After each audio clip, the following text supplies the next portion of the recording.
Di sebuah kuil di Thailand, ternyata menyimpan banyak jenazah bayi yang tak terhitung. Polisi melakukan penghitungan. Jumlah jenazah bayi yang ditemukan mencapai 2002 jenazah. Tetapi mengapa jenazah bayi ini terjadi di kuil yang suci? Ternyata aborsi. Setelah diaduk dengan kasar, ini menyebabkan kehamilan tak terduga. Wanita hamil yang tidak berniat melahirkan anak hanya bisa pergi ke klinik ilegal untuk aborsi. Proses aborsi di klinik ilegal terlalu kasar dan sederhana, tanpa obat bius dan peralatan yang tepat. Hanya ada satu dokter jahat yang acuh tak acuh. Dilarang secara tegas di Thailand. Menarik janin keluar dengan kasar. Dokter jahat mengemas janin, dibuang sembarangan ke sudut. Sudah banyak ditumpuk di sana kantong yang berisi jenazah bayi.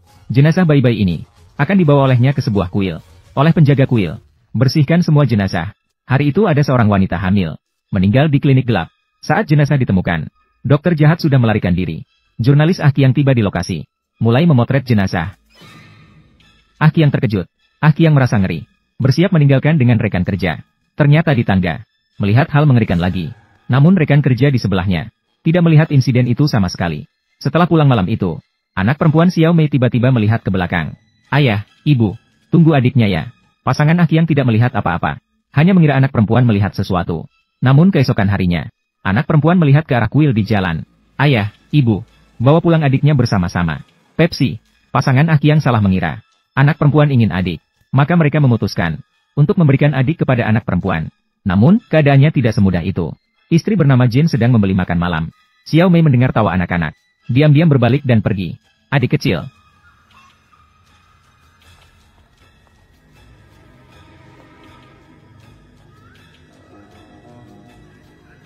Achan langsung menoleh. Anak perempuan malah menyeberang jalan. Menuju kuil di seberang jalan. Jin bahkan tidak mau makan malam. Mengejar anak perempuan menyeberangi jalan. Namun, anak perempuan tiba-tiba menghilang. Sambil berteriak dan mencari. Tanpa disadari. Mendekati sebaris lemari aneh. Pada saat itu, di salah satu lemari, kunci besi terbuka diam-diam secara otomatis. Pintu lemari terbuka sedikit. Mayat bayi jatuh keluar. Jin ketakutan duduk terdiam di tanah. Merasakan ada seseorang mendekat di belakang. Dengan ketakutan, dia berbalik. Menemukan bahwa itu adalah anak perempuannya, Xiao Mei. Pada saat itu juga, seekor anjing liar berlari mendekat, mengambil mayat bayi yang tergeletak di tanah. Jin membawa Xiao Mei pulang. Ternyata keadaan menjadi lebih aneh. Xiao Mei tidak hanya mulai berbicara sendiri, tapi juga mengatakan dia sedang berbicara dengan adik laki-lakinya. Kamu sangat ingin memiliki adik laki-laki? Aku sudah punya. Apa yang kamu bicarakan? Mama hanya memiliki satu anak perempuan, kamu tahu. Tidak mungkin ada adik laki-laki. Aku membawa adik laki-laki pulang. Dia sekarang ada di mana? Azhen membuka tas. Melihat mayat bayi yang mengerikan. Mendengar teriakan istrinya, dia segera berlari masuk ke dalam kamar. Lalu dari dalam tas, dia mengeluarkan mainan kecil. Ini milik siapa? Barang yang saya bawa pulang dari kuil. Ah Kiang lega. Meminta istrinya untuk tidak terlalu khawatir. Saat itu dia masih tidak tahu. Kengerian sebenarnya baru saja dimulai. Keesokan harinya, Ah Kiang pergi ke kuil. Berencana mengembalikan mainan kecil itu. Sebagai seorang jurnalis yang berkualitas, dia memiliki kebiasaan untuk mengambil gambar dimanapun dia pergi.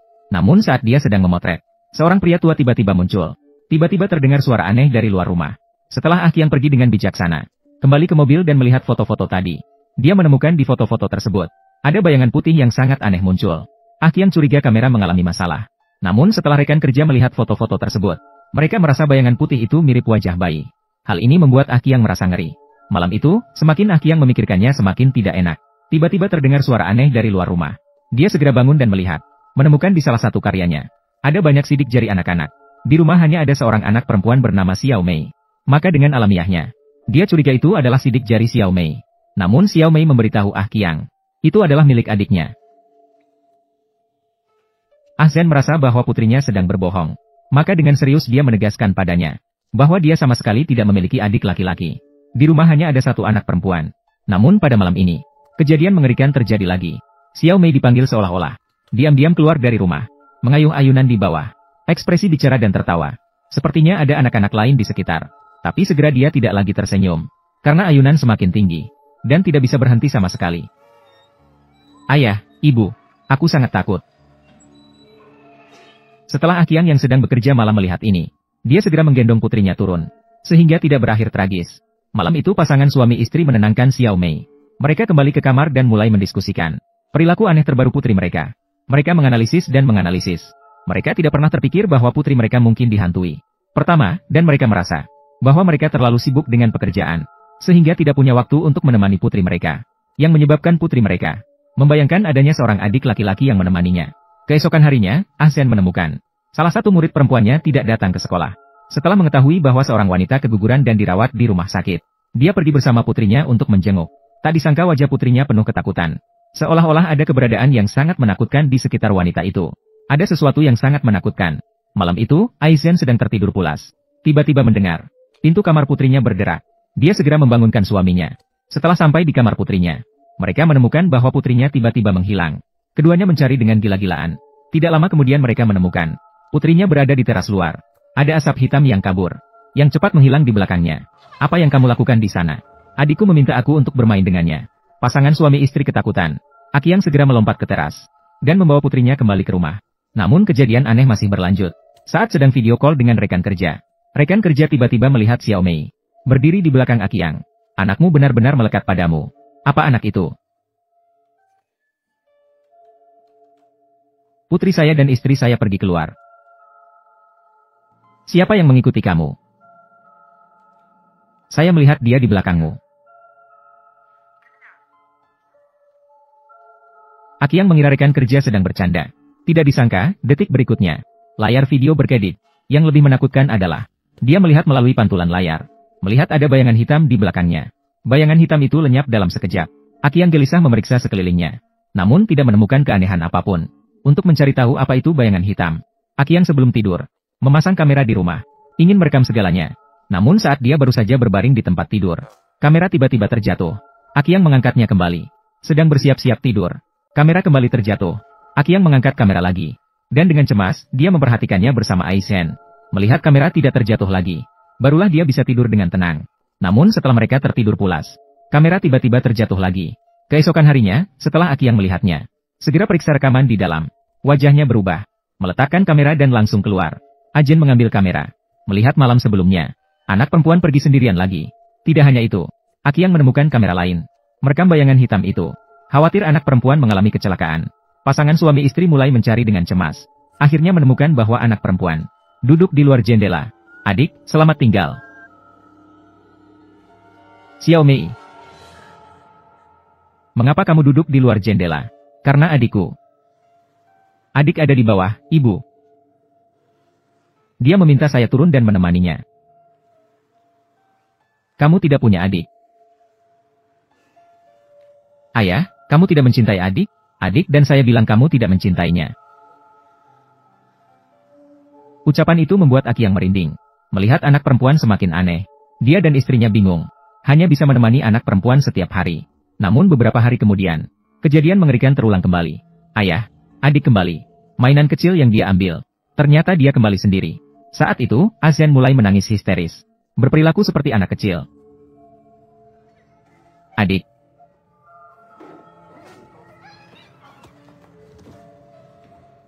Jangan lukai ibu. Ah-sen pada saat itu, jelas sudah dirasuki oleh hantu. Dia menjadi sangat kuat. Menyambar Akyang hingga pingsan. Ketika Akyang bangun kembali, Ah-sen dan putrinya menghilang. Teringat akan berbagai hal sebelumnya. Dia menyadari semua ini harus ada hubungannya dengan kuil itu. Maka dia pergi ke sekitar kuil. Terus mencari istri dan anak yang hilang. Saat dia melewati lemari yang berisi bayi mati, sebuah pintu lemari tiba-tiba terbuka. Banyak bayi mati jatuh. Di kabinet lain, terdengar jeritan istrinya. Akyang membongkar lemari untuk menyelamatkan istrinya. Lalu dia menggendong keluar putrinya. Xiao Mei. Ayah, apakah kamu mencintai Xiao Mei? Tentu saja mencintainya. Lalu mengapa kamu tidak mencintaiku? Akyang menatap putrinya dengan ketakutan. Kemudian dia menyadari bahwa putri sejatinya ada di dalam pelukan istrinya. Dan yang ini ada di pelukannya. Berubah menjadi mayat bayi yang mengerikan. Mayat bayi tiba-tiba bergerak. Akyang terjatuh ke tanah. Tanah di sekitarnya berubah menjadi darah. Mayat bayi yang tak terhitung jumlahnya mengelilinginya. Setelah mayat bayi menghilang, dia kehilangan kesadaran sepenuhnya. Setelah dilarikan ke rumah sakit untuk diselamatkan, Akyang berhasil diselamatkan. Namun dia lumpuh seumur hidup di tempat tidur. Pasien wanita di tempat tidur sebelah memiliki gejala yang sama dengannya. Keduanya saling menatap. Dan mereka sadar bahwa mereka sudah saling kenal. Karena wanita cantik ini dulunya adalah kekasih Akyang. Setelah wanita cantik tak sengaja hamil, Akyang tidak ingin bertanggung jawab atas anak itu. Lalu membawanya ke klinik aborsi ilegal. Dia dihantui oleh bayi yang telah meninggal. Suara tawa bayi terus terdengar di rumah. Atap juga mulai mengeluarkan banyak darah. Wanita cantik itu mencoba melarikan diri dari rumah. Namun didorong oleh roh bayi ke dalam kolam renang. Air kolam renang berubah menjadi darah. Bayi yang dia gugurkan muncul dari saluran pembuangan. Wanita cantik ditarik ke dalam darah. Setelah bangun kembali, sudah terbaring di rumah sakit. Dia dan Aki yang mengalami balas dendam roh bayi. Dokter jahat yang membantu aborsi juga menerima hukuman yang setimpal. Dia menyerahkan mayat bayi kepada penjaga kuil. Penjaga mengatakan ada yang aneh belakangan ini. Sepertinya ada roh bayi yang mengganggu. Namun dokter jahat merasa pasti dia terlalu berlebihan. Dokter jahat kembali ke klinik setelah itu. Mendengar suara bayi datang dari segala arah. Dia roboh di atas meja operasi. Tubuh mulai kehilangan kendali. Mengambil gunting dan menusuk perutnya. Setelah berjuang mati-matian untuk melepaskan diri. Ingin melepaskan diri dari gangguan roh bayi. Namun roh bayi tetap menghantui. Dokter jahat terus memohon ampun. Ini bukan aku yang ingin membunuh kalian. Orang tuamu lah yang membunuhmu. Ini bukan kesalahanku. Mengapa kalian tidak pergi mencari orang tua kalian? Saya yang membantu kalian untuk reinkarnasi kembali. Roh bayi mengerti kata-katanya. Mereka benar-benar membiarkannya pergi. Keesokan harinya penjaga membawa polisi menuju ke depan lemari penyimpanan jenazah. Dia takut akan balas dendam dari roh bayi. Maka dia dengan sukarela mengakui segalanya. Polisi berada di dalam kuil. Menemukan banyak jenazah bayi. Yang terbesar di antara mereka adalah Bulan itu. Sudah mencapai 7 hingga 8 bulan. Dokter jahat dan penjaga ditangkap. Dipisahkan untuk diinterogasi oleh polisi. Yang tak terduga bagi semua orang adalah, meskipun dokter jahat melakukan aborsi ilegal, namun dia terus melakukannya. Untuk memberi makan sekelompok anak. Dan ternyata anak-anak itu adalah yang selamat setelah aborsi. Bayi dengan usia bulan yang besar. Terima kasih